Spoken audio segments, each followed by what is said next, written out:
Bob the Bear has come out of hibernation. I'm talking about Bob Janjuah, the strategist who in mid-2008 correctly warned investors to prepare for a full-fledged crash in global markets. Last time Bob was here in the late spring, he said U.S. stocks were overvalued. And what happened? The Dow fell more than 1,000 points in less than 2 months. Bob has been hibernating these past few months while he switched firms. He's now at Nomura, and we're delighted to have him here for his first television interview in his new job. Bob, it's been difficult to be a bear these past few months. You have been out of the markets, luckily perhaps. Are you still a bear? Look, I think some of the issues that we talked about last time, they are still the issues. As you remember, we talked about QE coming. I think a lot of the street was talking about exit policies back then, which to myself and Kevin sounded ridiculous. You know, the QE event is happening. We can talk about whether it's going to be disappointing or not, but ultimately, I'm not sure whether this fixes anything. Is QE, quantitative easing, of course, so the second round, we're likely to get it next week, all that matters in markets today? Look, we've been out for 3 months, but talking to clients, that seems to be the only thing they want to talk about. Well, is that to say that they want to talk about it because they think it's a reason to buy risk assets, call it stocks, maybe some commodities, maybe some corporate debt, high yield, or is it a reason to run? Well, this is, I think, something that we're beginning to find out a little bit more about. Clients that we've spoken to and the general sense that we get from the market is that people are getting sucked into the buy risk trade, which is clearly part of what the Fed is trying to achieve. I think the big problem that people have is that they cannot yet equate QE with growth success. And also, I think importantly, the asset that really matters, housing, that's the least impacted by QE here at the moment. They're trying to paint with this broad brush, but is that to say that the investors you speak to considered QE a failure?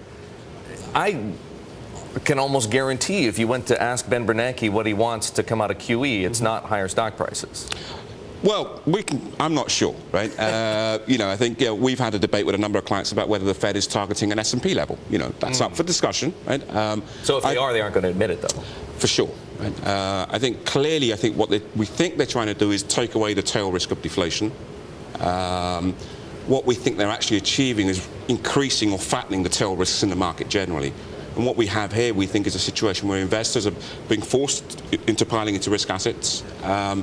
If the growth story globally in the US and the emerging markets doesn't follow through, that in the old days used to be called a bubble. And I think that's the big risk building up for 2011. Do you believe we're in a bubble?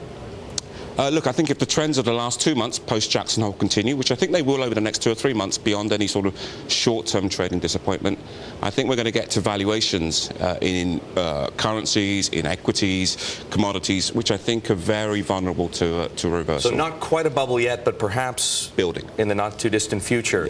Yeah.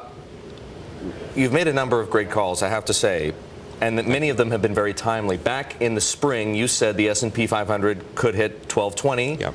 It went to 1219.80. Yep. And we haven't seen that level since. Yep. So if, in fact, we could continue to see these so-called risk asset prices run up further, do you think we can breach that 1220 level before the end of the year? Before the end of the year, I'm not sure. I think within the next 3 or 4 months, I think 1220 is the sort of level I'm looking for. And at that point, depending on the sort of news around at the time and the trends we see in growth, that's probably where I want to reverse my portfolio. So 6 months later, 1220 is still resistance? Yes. Yeah. Why is that? Is there something important about 1220, or is that just what the charts tell you? Look, I think it's an important sort of Fibonacci retracement level, but I think the other thing is, you know, we got to that level earlier this year where I think the consensus view was that the Fed was winning the battle. As I say, we don't think anything's changed, so it seems like a natural ceiling for us. Does it feel harder to you to call the markets right now, given this, you know, atmosphere pregnant with uncertainty over exactly what kind of impact or effect more quantitative easing is going to have? Yeah, look, you've got our first notes that we put out last week. I think we've asked a lot more questions than we've given answers. We think the levels of uncertainty in the market are much higher now. But bizarrely, at the same time, risk assets are being chased. Doesn't make me very comfortable. Back now with Bob Janjuah, the newly appointed co-head of asset allocation at Nomura. Bob is joining us here in New York. He's usually in London for his very first television interview in his new job. Bob, you raise a very important question in the first note you published at Nomura. have we learned nothing? And I want you to answer it for us as best you can. Well, look, I think, we had a leverage-driven asset bubble which burst. I mean, we had one at the beginning of the noughties, the NASDAQ bubble. We repeated it with housing. And it seems as if the only policy response left to policymakers in the US, assuming the fiscal side is off the table, is to create another leverage-driven asset bubble. Is that to say, though, that it is a certainty that at some point, whether it's next week or whether it's sometime next year, the bubble is going to pop?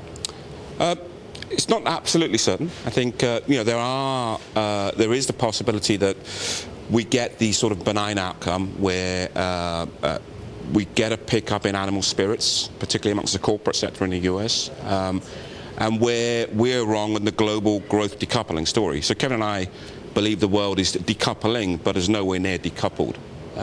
But if we're wrong on that, and Asia and the emerging markets, parts of Europe, have sustainable growth whilst the US and the UK repair their balance sheets, then I think we can get through this. Okay, I'm going to assume for a moment, though, that you're right. You have been right a number of times, and people wouldn't want to watch you and listen to you if they didn't know that. So let's say that we haven't decoupled. Yeah. And let's say there is some kind of a flip turn in market sentiment, and we see things like U.S. stocks begin to drop somewhat rapidly. Yeah. What are the implications of that? Well, look, I think the key thing here, if we get that sort of outcome, which I think emerging markets are also very vulnerable to, where I think valuations are most stretched, is then what's the policy response? And I think... Hang on a second. Before you get to the policy response, you said something. Valuations are stretched in emerging markets. Is that to say emerging markets are either just plain overvalued, way overvalued, could be even more overvalued, and as such subject to a much greater and more vicious correction than we might see in developed markets? Yeah, look, I think they're going to get pretty overvalued going forward, more so than I think Western markets. And on the basis that global growth and EM growth is still driven primarily through their exports and through commodity price inflation, I think the reversal there in percentage terms could be more savage. I mean, fundamentally, the long-term story in emerging markets, I'm a big fan of that. But this market has a tendency to get ahead of itself and then correct, and I think... Now let's go into the implications. You said that we have to look at something akin, or you were about to say, I think, that we have to look at what comes after QE2. Yeah. What happens if there is a flight to safety? People presumably are going to do what they have in the past. They're going to dive into treasuries. If you've got QE2 already operating, the Fed is going to be buying treasuries. Yeah. Just how low in that kind of scenario could treasury yields go? Well, look, I think from my side, and Kevin and I have talked about this a lot, we think we can make a story whereby in 12 months' time, 10-year notes are at 1%. 1%. Or at 8%. Okay. Right? What we're pretty sure of is they're not going to be at 2.5, 3. What's the more likely scenario? I mean, if you look ahead 6 months from now, we have about 30 seconds to go, so paint me a picture. Bob's best guess. Where is the S&P 500? Where are treasury yields? Where's gold, etc.? Cool. I think in around 6 months' time, if we're right, I think treasury yields are lower, sub 2, 10-year notes.